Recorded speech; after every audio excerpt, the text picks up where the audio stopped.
The news broadcast showed families leaving Cheonsa 7. Cameras captured tearful goodbyes, children clutching toys, elderly colonists taking one last look at homes they had built with their own hands. The images went out across the galaxy, humans running away again, humans too weak to defend what was theirs.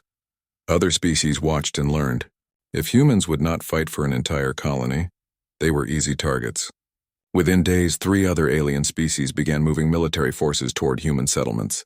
Pirates grew bolder. Traders refused to honor contracts, knowing humans would not retaliate. But what the galaxy saw was only half the truth. Yes, civilian ships were evacuating Cheonsa 7. Yes, families were leaving. But something else was happening too. Something the news cameras did not show. In the dark spaces between stars, human warships were moving. They traveled in complete radio silence. No broadcasts. No signals, no lights. Hundreds of ships slipping through hyperspace, converging on the frontier. The galaxy thought humans were running. They were wrong. Humans were positioning. Admiral Choi Min-sik stood in the command center deep beneath Earth's surface. Around him, screens showed the movement of every human military vessel. Green dots moved across star maps. Each dot was a ship. Each ship carried weapons. Together they represented something the galaxy had never seen: humanity's true strength. For 100 years, humans had hidden their military buildup. They showed the galaxy only what they wanted to show: small patrol fleets, outdated weapons, defensive positions. Meanwhile, in secret shipyards scattered across a dozen systems, they built an armada. The ships were not fancy. They did not use exotic alien technology. They were simple, brutal, and there were so many of them. A young officer approached Choi. She saluted. "Sir, all fleet elements are in position. We can begin operations in 6 hours." Choi nodded. "Maintain radio silence. Wait for my order." The officer hesitated. "Sir, the last civilian transport leaves Cheonsa 7 in 4 hours. Some colonists will not make it." "Should we launch after evacuation is complete," Choi said. His voice was cold. "Not 1 minute before. Those are my orders." On Cheonsa 7, the evacuation was almost complete. Dr. Park Hanul helped the last families board the final transport. The spaceport was nearly empty now. Just a few dozen people remained, mostly volunteers who stayed behind to help others leave. One of those volunteers was Lieutenant Kim Sora. She was 28 years old and a fighter pilot. She had grown up on Cheonsa 7. This was her home. When the evacuation order came, she could have left with the first wave. Instead, she volunteered to stay on the last transport. She told everyone she wanted to help. That was partly true. The real reason was different. Kim had special equipment hidden in her bag: reconnaissance gear, target designation lasers, encrypted communication devices. She was not just staying to help. She was staying to watch. When the Vakthran arrived, she would be there. And she would paint targets for what came next. "Last transport is boarding," someone called out. Park looked around the empty spaceport one more time. She had said goodbye to her apartment, her garden, her life here. It hurt, but at least everyone was safe. Kim touched her arm. "Dr. Park, we need to go now." They boarded the transport. The ship lifted off. Through the windows, Park watched Cheonsa 7 shrink below them. In 3 hours, the Vakthran would arrive. In 3 hours, this world would belong to someone else, except it would not. Kim knew that. She had her orders. As soon as the transport reached orbit, she would transfer to a small stealth shuttle. She would return to the surface. She would hide and wait. At the Galactic Council Station, Ambassador Kang Daeho sat in his office and watched the same evacuation footage everyone else saw.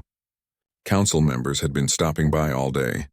They offered fake sympathy. Some suggested humanity should be grateful the Vakthran gave them time to evacuate. Others hinted that humanity might want to sell the colony infrastructure at a discount, rather than let the Vakthran take it for free. Kang smiled at all of them. He thanked them for their concern. He accepted their useless sympathy. Inside, he was counting down.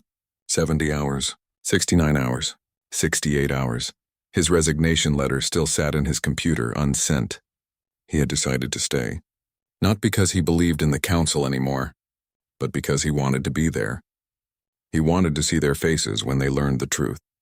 High Chancellor Vesa Thera called a press conference. She stood before cameras from 100 worlds. Her scales shimmered beautifully. Her voice was smooth and confident. The Cheonsa 7 situation has been resolved peacefully, she said. The human colonists have been safely relocated. The Vacthrin Dominion has claimed uninhabited territory, as is their right. This shows the wisdom of the Galactic Council.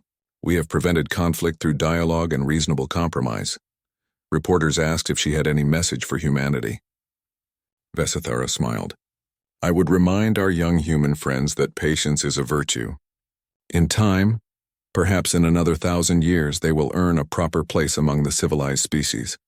Until then, they should focus on learning rather than complaining.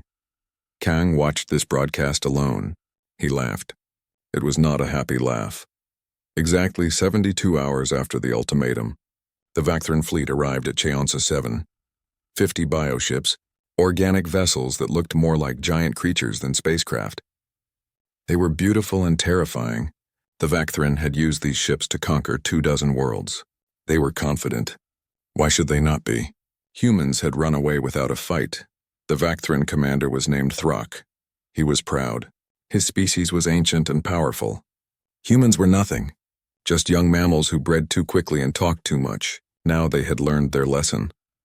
Throck's fleet descended on Cheonsa 7. They scanned for any remaining humans. They found none. The colony was empty. Perfect. Throck ordered his warriors to land and claim the infrastructure. The humans had built good facilities here. Mines, factories, living quarters. All of it would serve the Vacthrin now. What Throck did not know was that Lieutenant Kim Sora was watching. She was hidden in a cave system 3 kilometers from the main settlement. She had night vision equipment. She had long-range cameras. She had target designation lasers.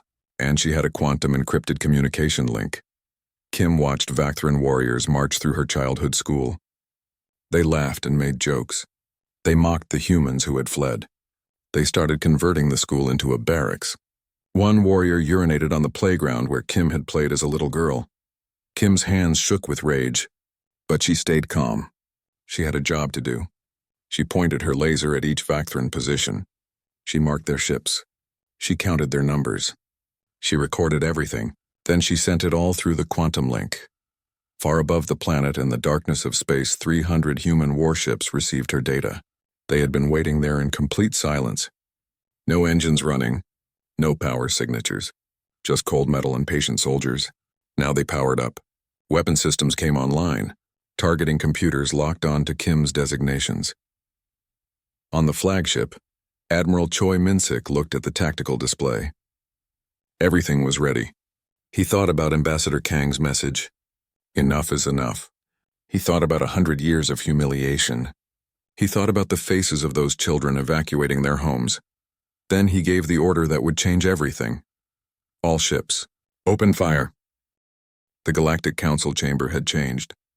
The meeting hall where species debated policy was now an observation theater.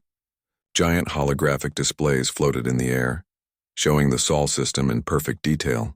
Every moon, every planet, every human ship appeared as glowing icons. Ambassador Ji-won stood at her platform. She had been standing there for 6 hours straight, refusing to sit, refusing to rest. Her legs ached, but she did not move. Her people were about to fight for their lives. The least she could do was watch. Around her, the council members settled into their seats. Some brought refreshments. High Counselor Vexthar had a server bring him a drink that steamed and smelled of sulfur. To him, this was just another day. Counselor Thex sat near the front, his crystalline eyes fixed on the displays. Unlike the others, he looked uncomfortable. His mandibles clicked nervously. Then, at the edge of the Sol system, something appeared. The Krill fleet dropped out of faster-than-light travel in perfect formation. 300 ships materialized like ghosts becoming solid. The council chamber fell silent. Even those who had been joking moments before stopped talking. There was something terrifying about the Krill fleet. The ships were not clean and geometric like most species built. They looked organic, like bones and metal had been grown together. Green lights pulsed along their hulls in patterns that hurt to look at for too long. A Krill expert, an elderly Rokan scholar, spoke up. His voice was translated into a dry academic tone. The Krill are organizing into their standard attack formation. 15 battle groups, 20 ships each. The central command vessels are the larger ones. Everything is proceeding according to their established patterns. The battle groups began moving inward, heading toward Earth. They moved with disturbing coordination, like schools of predatory fish, a tactical analyst. Her multifaceted eyes scanning multiple displays at once began providing commentary. Human fleet is holding position at Earth orbit. 89 vessels total. They are not advancing to meet the enemy. Defensive posture confirmed. This is tactically sound but ultimately futile against this level of force. Vexthar made a dismissive gesture with his clawed hand. They should evacuate, he said.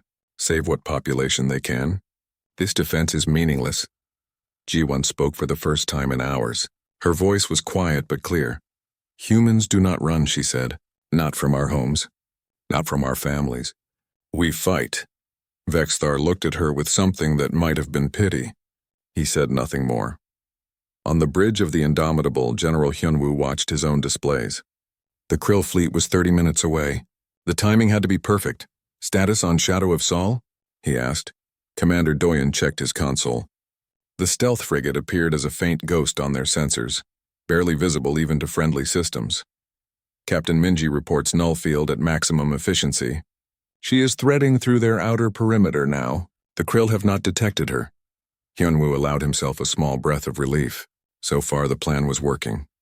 Aboard Shadow of Sol, Captain Minji sat in the pilot seat with her hands steady on the controls. Around her, the bridge crew worked in near silence. Every unnecessary system was powered down to maximize stealth. Through the view screen, she could see Krill ships passing on all sides. They were huge up close, each one the size of a city block. Bioweapons grew along their hulls like tumors. She could see crew moving inside through translucent sections of hull, pale figures working in green-lit corridors. Lieutenant Hajun worked at the sensor station, tracking each Hive node ship. They had identified 12 so far. 3 more to go, Captain. Hajun whispered, though there was no logical reason to whisper. Node 13 bearing 270. Node 14 at 045. Still searching for Node 15. Minji adjusted course, slipping between 2 Krill destroyers. The gap was narrow enough that she could have reached out and touched both hulls if the window had been open. But they did not see her. The null field made Shadow of Sol invisible, a hole in space where a ship should be. There, another crew member said, Node 15. Dead center of the formation, Minji saw it. The largest Hive node, probably the fleet coordinator. It was protected by layers of other ships, a fortress within a fortress. Mark all targets, Minji ordered. Prepare beacon launchers. In the council chamber, the Krill fleet was now only 15 minutes from Earth. The human orbital defense platforms were powering up. Energy readings spiked across the displays. The tactical analyst noted this. Human defenses are preparing to fire. Estimated time until first contact, 12 minutes. Revised prediction, human fleet will be combat ineffective within 4 to 6 hours. Several council members made notes. This would be valuable data for their military academies. How not to conduct a defense against superior forces. Then something unexpected appeared on the displays. The analyst blinked her many eyes in confusion. Energy signature detected deep within Krill formation. Unknown origin. It appears to be aboard Shadow of Sol. Minji gave the order. Fire all beacons. Now. 15 tracking beacons launched from hidden tubes on the frigate's hull. They were tiny, no bigger than a human fist, but they burned bright on sensors. Each one attached itself to a Hive node ship with magnetic clamps. Alarms blared throughout the Krill fleet. They had found the intruder. Minji did not waste time. She pushed the engines to maximum, vectoring away from the center of the formation. 3 Krill destroyers turned to pursue, their weapons charging. Hajun, Minji said calmly. Transmit targeting data to fleet. All channels are transmitted, Hajun confirmed. Fleet acknowledges. They have the coordinates. The Krill destroyers opened fire. Bioplasma bolts ripped through space. Minji threw the ship into a roll, evading the first barrage. But there were too many. Shadow of Sol shuddered as several shots struck the shields. Back at Earth, General Hanwoo received the data. All 15 targets marked. He did not hesitate. All ships, he broadcast. Fire on my mark. Target the marked vessels only. 3, 2, 1, mark. 127 quantum disruption torpedoes launched. They appeared on sensors as strange distortions, bending space around themselves as they accelerated. The council chamber erupted in shocked murmurs. The analyst was frantically checking her readings. Impossible, she said. Those torpedo signatures. That is quantum disruption technology. How do the humans have quantum disruption technology? They should not even understand the theory behind it. Vexthar stood up from his seat, his drink forgotten. His yellow eyes were wide. The torpedoes flew through space on impossible trajectories. The Krill tried to intercept them, firing defensive weapons, launching countermeasures. Nothing worked. The torpedoes used micro-wormhole technology to skip past obstacles. All 15 Hive node ships were struck within 3 seconds of each other. The effect was immediate and catastrophic. The quantum disruption tore the Hive nodes apart from the inside. Their bio-neural networks collapsed. The ships exploded in cascades of green fire, taking nearby vessels with them. The Krill fleet descended into chaos. Without the Hive nodes, the battle groups lost coordination. Ships fired wildly, some hitting their own allies. Formations broke apart. In the council chamber, no one spoke. They were all staring at the displays in disbelief. This was not how the battle was supposed to go. Ambassador Jiwan allowed herself the smallest smile. Her hands gripped the platform railing so hard her knuckles were white, but her voice was steady when she spoke. "Minutes," she said quietly. "Not hours, minutes." The space between Earth and Mars became a storm of fire and destruction. With the Hive nodes destroyed, the Krill fleet was no longer a coordinated war machine. It was 300 confused, angry ships, each one acting on instinct rather than strategy. General Hyunwoo stood on the bridge of the Indomitable, blood running down his face from a cut on his forehead. A Krill plasma bolt had struck their forward shields, and the feedback had blown out several bridge stations. 2 crew members were being carried to medical. But Hyunwoo stayed at his post. "All ships," he broadcast, his voice carrying to the entire fleet. "Execute Protocol Thermopylae. We advance. Drive wedges into their formations. Make them pay for every meter of space." The human fleet surged forward. It was not the action of a species trying to survive. It was the action of a species trying to win. Captain Yunji, commanding the destroyer Steadfast, led her battle group straight into the heart of a disorganized Krill cluster. Her ships spread out in a formation humans called the Hammer and Anvil, learned from centuries of warfare on Earth. "All batteries fire at will," she ordered. "Target their weapons first, then their engines. Leave them crippled, then move to the next target." The Steadfast opened fire with every weapon it had. Railguns sent solid metal slugs at relativistic speeds. Missiles spiraled out in complex patterns. Energy weapons carved glowing lines through the darkness. A Krill cruiser tried to return fire, but it was slow, confused. The Steadfast was already moving, rolling to present its thickest armor. The Krill shots went wide. In the council chamber, the mood had completely changed. Council members were leaning forward in their seats. The casual atmosphere was gone, replaced by shocked attention. The tactical analyst was updating her predictions in real time, her voice increasingly uncertain. "Human fleet is not retreating. They are advancing into the disrupted enemy formation. This is tactically aggressive beyond standard doctrine. They are using kamikaze protocols but evacuating crews before detonation. Resource expenditure is extreme, but effectiveness is undeniable." A converted cargo hauler, its hull painted with the flag of Brazil, rammed into a Krill destroyer. Just before impact, its crew of 16 teleported to a nearby frigate using emergency beaming technology. The hauler's reactor went critical, and the explosion took out 3 more Krill ships. Vexthar was standing now, unable to look away from the displays. His scales had paled to a sickly lavender. "They are using their ships as weapons," he said, his voice barely above a whisper. "Every vessel was built with self-destruct protocols. This entire fleet was designed to be sacrificed if necessary." Counselor Thex's mandibles clicked rapidly, a sign of agitation in his species. "Of course they did," he said. "They are a species that has been at war with itself for its entire existence. They know how to make everything a weapon because they have had to." Commander Doyen coordinated the battle from his station aboard the Indomitable. His mind processed hundreds of data streams at once, tracking every ship, every weapon, every opportunity. "General," he said, "orbital platforms are ready for final protocol." Hyunwoo nodded. He had been saving this for the right moment. "Execute it," he ordered. The orbital defense platforms around Earth had a secret. They were not just weapons. They were also massive mass drivers, electromagnetic catapults that had been collecting asteroids from the belt for years. Now those asteroids launched, hundreds of them, ranging from the size of cars to the size of buildings. They were accelerated to relativistic speeds, turned into kinetic kill vehicles that hit with the force of nuclear weapons. The council analyst stopped talking. She just stared at the readings, her multiple eyes wide with disbelief. The asteroids tore through the Krill fleet like bullets through paper. Ships that had survived for centuries were obliterated in seconds. The Krill tried to evade, but they were still disorganized, still struggling without their hive nodes. Deep in the Krill formation, Captain Minji was still fighting. Shadow of Sol was heavily damaged, trailing atmosphere from a dozen hull breaches. But she was still alive, still flying. 3 Krill destroyers surrounded her. They fired from all sides. The frigate's shields flickered and died. Warning alarm screamed. "Captain," Lieutenant Hajun said, "shields are gone. Hull breaches on all decks. We have maybe 2 minutes before life support fails." Minji looked at her crew. They were young. They deserved to live. But they had completed their mission. The hive nodes were destroyed. The fleet had the targeting data. Everything else was just buying time. She made her decision. "Everyone to the escape pods," she ordered. "Right now." "That is an order." Hajun looked at her. He understood immediately.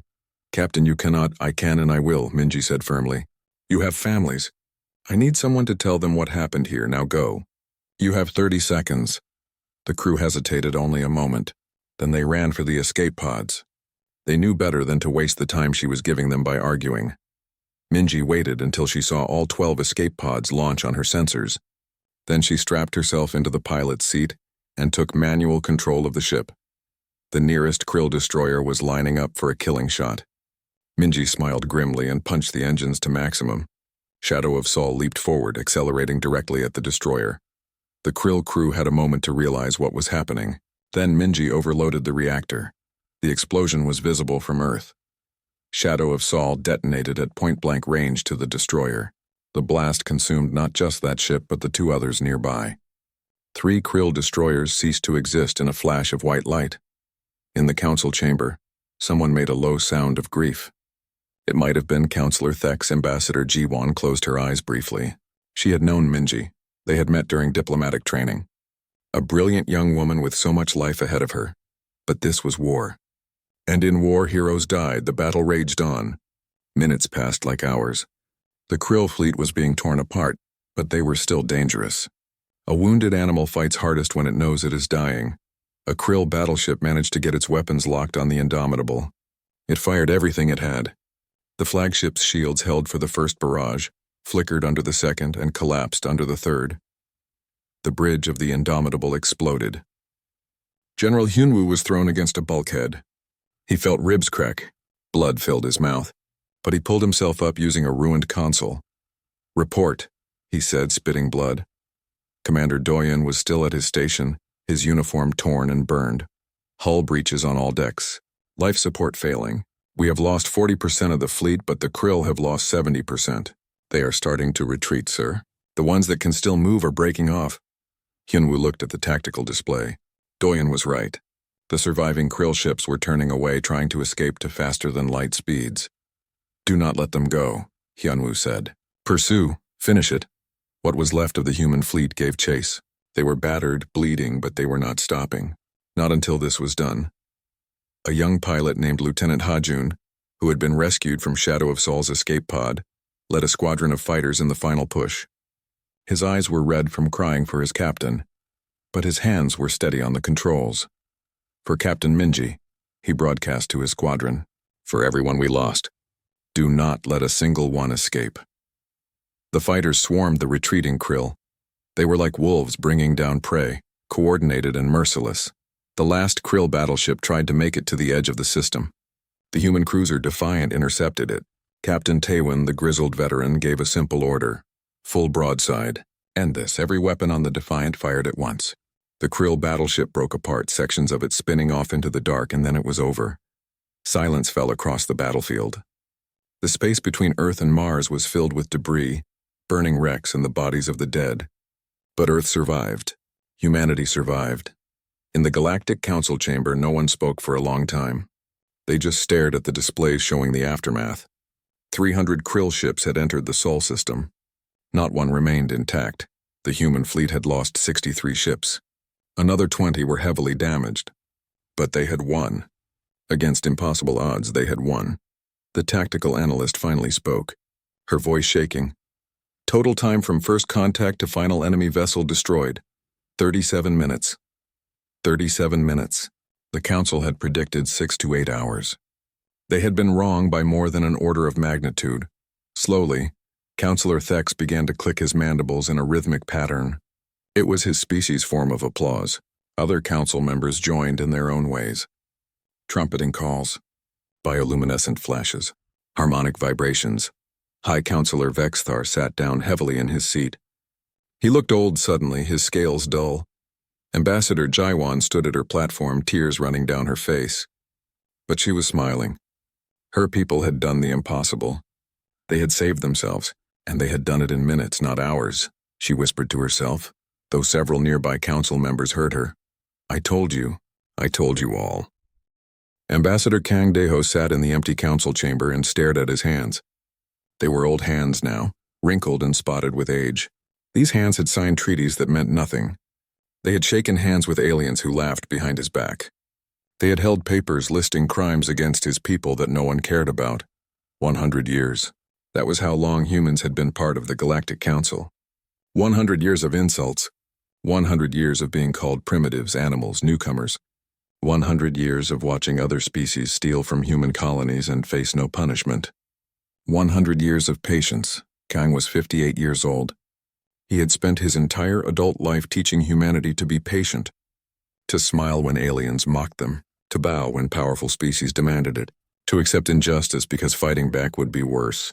That was what the elder races told him. Be patient. Learn your place. Maybe in another 1,000 years you will be respected. But today something had broken inside him. Earlier that morning, Kang had stood before the Galactic Council with evidence. Real evidence. Documents, recordings, witness statements. Everything showed that the Vacthrin Dominion had attacked Cheonsa 7, a human colony. The attack was unprovoked. The Vacthrin claimed the planet belonged to them, even though humans had lived there for 100 years. They wanted the planet, so they took it. 120,000 people lived on Cheonsa 7. 30,000 of them were children. They were farmers, teachers, miners, families. They had built homes there. Their grandparents were buried there. It was their world. Kang had presented all of this to the council. He spoke calmly, professionally. He showed the evidence. He asked for help. He asked for justice. The council laughed at him. High Chancellor Vesisthara, a serpent-like creature with scales that shimmered purple and gold, had smiled with too many teeth. Her voice was smooth and cold. She said the words that would change everything. Perhaps if you primitives learned your place, such misfortunes would not befall you. The Vacthrin are an ancient and respected species. Humans are newcomers. Who are we to tell the Vacthrin where they may or may not expand? Your colony has 72 hours to evacuate. This matter is closed. Other council members had nodded. Some looked bored. One was cleaning its appendages while Kang spoke. None of them cared. To them, humans were nothing. Just young, weak creatures who should be grateful to be allowed in the same room as their betters. Kang had bowed. He had thanked them for their time. He had walked out with dignity. But now, alone in his quarters, he let the mask fall away. He pulled up a blank document on his computer. His hands shook as he typed. The letter was short. It was his resignation. After 40 years of service, he was done. He could not do this anymore. He could not keep telling humans to be patient while watching them suffer. But before he sent the resignation, he opened another communication. This one was encrypted. This one went directly to Earth's Prime Minister. Kang typed only 3 words. Enough is enough. Across the galaxy, on a military vessel called the Unyielding Dawn, Captain Lee Ji-won received the same news about Cheonsa 7. She stood on the bridge of her ship, reading the official message. Evacuate the colony. No military response authorized. Stand down. Lee was 42 years old. She had commanded the Unyielding Dawn for 6 years. In that time, she had watched pirates steal human cargo ships and escape without punishment. She had watched alien patrol vessels harass human traders. She had watched her crew endure countless insults. Every time orders came from Earth, stand down. Be patient. Do not start a war. Her crew watched her read the message. They knew what it said. She could see the anger in their eyes, the frustration, the shame. They wanted to fight. They were soldiers. Fighting was what they trained for, but they would follow orders. That was also what they trained for. Lee looked at her tactical officer, a young man named Han who had family on Cheonsa 7. His jaw was tight. His hands gripped his console too hard. "Stand down," Lee said quietly. "Maintain position." "Await further orders," Han nodded. He did not look at her. Lee understood.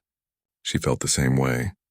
On Cheonsa 7 itself, Dr. Park Hanol was trying to organize the evacuation. She was a xenobiologist, not a logistics expert, but everyone was helping however they could. The spaceport was chaos. Families rushed to pack what they could carry. Children cried. Old people moved too slowly. There were not enough ships. Park was 35 years old. She had come to Cheonsa 7 5 years ago to study the local ecosystem. She loved this world. She had friends here. She had a small apartment with a garden where she grew vegetables. She had been happy here. Now she was helping families board transport ships. A woman grabbed her arm. The woman was crying. "My husband is in the northern mines," the woman said. "The transport from there was delayed. He will not make it in time." "What do I do?" Park had no answer. She held the woman's hand.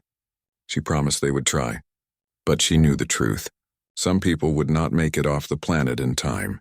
The Vakthran were coming. Anyone left behind would face them alone. Park still believed in the Galactic Council. She still believed that different species could live together in peace. She had spent her career studying alien life, learning to understand them. She wanted to believe that this was a mistake, a misunderstanding that could be fixed. But even she was starting to doubt. Back on Earth, in a secure military facility deep underground, Admiral Choi Min-sik read Ambassador Kang's message. He read it 3 times. Then he stood up from his desk and walked to the window of his office. Outside, he could see the training grounds where young soldiers practiced. Beyond that, the sky was blue and peaceful. Choi was 61 years old. He had been in the military for 40 years. He had fought in the resource wars before humans met aliens. He had seen what humans could do when they fought seriously. He had also seen what happened when humans held back. For 100 years, Choi had been preparing. While diplomats smiled and bowed, while politicians preached patience, Choi had been building an army. Not the small patrol fleets that the galaxy saw, not the handful of ships that protected trade routes. A real army, hidden, waiting. Choi picked up his phone. He made 3 calls. Each call was short. Each call used code words that had been prepared decades ago. Each call set events in motion that could not be stopped. Then he sat down and waited. The galaxy thought humans were weak. The galaxy thought humans would run. The galaxy was wrong. Humans had been patient for a century. They had smiled while being insulted. They had bowed while being robbed. They had turned the other cheek while being attacked. But patience has limits, and humanity had just reached theirs. 5 years had passed since the Treaty of Kepler 442. Tejo stood on the observation deck of the newly completed Perception Institute, watching ships come and go. The institute floated in the same neutral space where Kepler 442 had been, but it was much larger, a joint project of both species, dedicated to understanding different ways of experiencing reality. The last 5 years had been difficult but transformative. Velkara society had evolved into something neither side had imagined. The latest surveys showed that about 40% of adult Velkara had chosen to adopt sight. 50% remained traditionally blind, and 10% moved between states, sometimes wearing lenses and sometimes not, depending on context and preference. Cities had adapted to accommodate both populations. Buildings featured both visual and tactile signage. Public spaces were designed to be navigable through multiple senses. A renaissance of art and philosophy had emerged from those who experienced both modes of perception. Velkara paintings often included textures for the blind to feel. Music was composed with both hearing and vibration in mind. Architecture became a form that engaged all senses equally. The path of eternal darkness continued, but it had reformed significantly. Under new leadership after Bora's retirement, it focused on the spiritual and philosophical aspects of sensory experience, rather than enforcing blindness. Many sighted Velkara still followed the path, finding value in its teachings about inner understanding and the limits of physical perception. Rila worked at the Institute now. She had become one of the leading researchers on perception philosophy, publishing papers that bridged Velkara and human understanding. She taught courses to both species, helping them understand what she called the gift of multiple perspectives. She found Tejo on the observation deck. She often wore her lenses now, but she still removed them regularly to maintain her connection to her blind heritage. "Lost in thought again?" she asked, smiling. "Some things never change," Tejo smiled back. He was better at social interaction now. 5 years of working closely with Velkara had taught him to communicate more effectively. "Just thinking about how far we have come. It still seems impossible sometimes." Rila leaned against the railing beside him.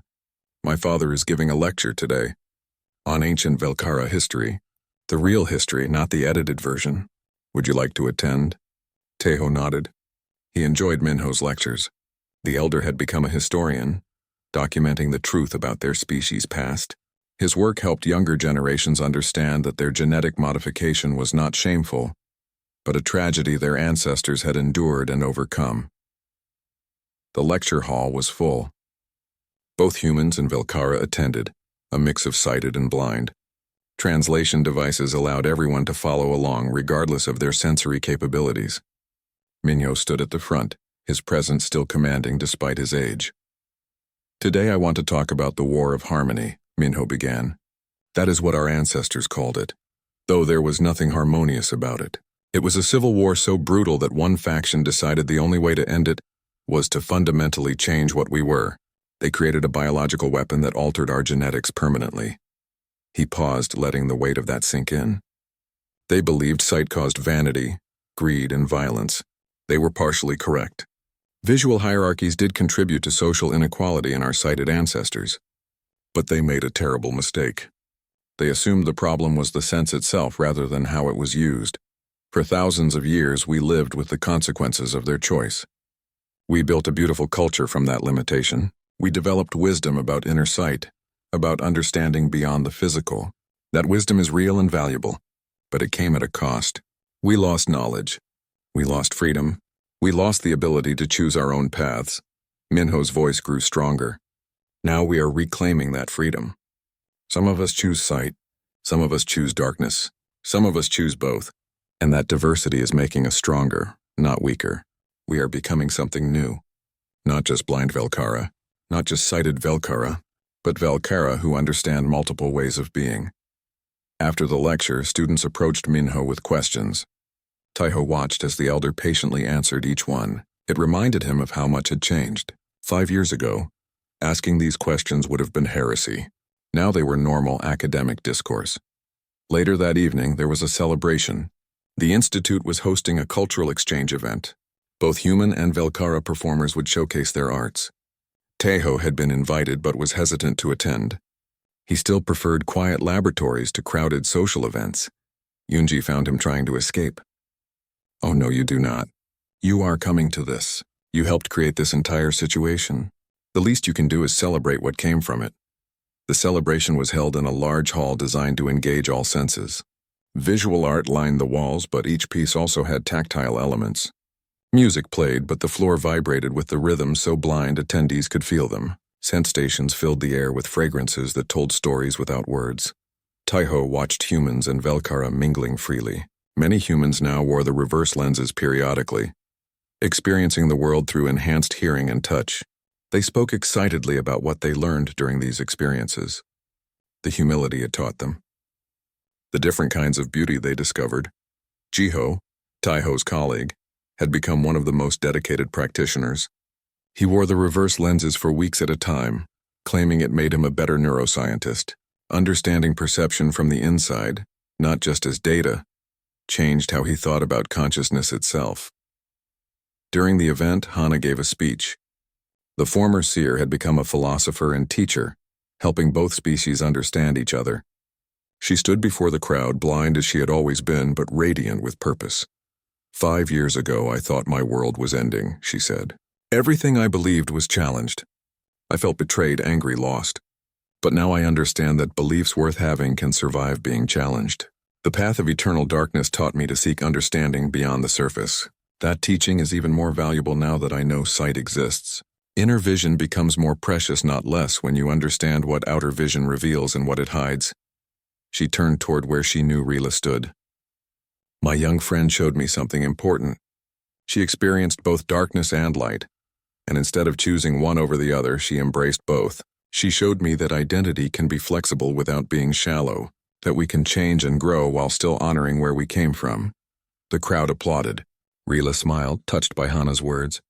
She had been nervous about how history would judge her role in all this, but increasingly she was seen not as a heretic but as a bridge, someone who helped her people expand their understanding of themselves. Later, Tejo found himself in a quiet corner with Bora. The former Supreme Seer attended these events occasionally, though she usually stayed in the background. She had retired from religious leadership but remained influential. Many still sought her counsel. Something remarkable had happened a year after the treaty. Bora had requested to try sight for a single day. Just one day to understand what she had fought against. Tejo had fitted her with lenses personally, adjusting them carefully for her aged biology. What she experienced in those hours remained private. She never spoke publicly about it, but witnesses reported that she wept throughout the day. Whether from joy, grief, or understanding, no one could say. She removed the lenses after the promised time and never wore them again. But something had changed in her. Now sitting beside Tejo in the quiet corner, Bora seemed at peace. "Dr. Tejo," she said softly, "I never properly thanked you for giving me that day of sight. It was the most difficult and most valuable gift I have ever received." Tejo did not know how to respond. Finally, he asked the question that had bothered him for years. "Do you regret how you fought against this? Against freedom of choice?" Bora was quiet for a long time. "Yes and no," she said finally. "I fought to preserve what we were. I should have fought to discover what we could become. But without my resistance, perhaps people would not have thought as deeply about what they were giving up. Sometimes opposition forces better understanding." She stood slowly, preparing to leave. "Before I die, I will write about my day of sight, not to advocate for it or against it, but to help others understand that choosing is hard, that both paths have value. That wisdom comes from acknowledging complexity rather than pretending simplicity." Tejo watched her go, feeling a profound respect. She had been his opponent, the source of so much conflict and pain. But she had also been trying to protect her people in the only way she knew how. They had both been partially right and partially wrong. That was the nature of complex problems.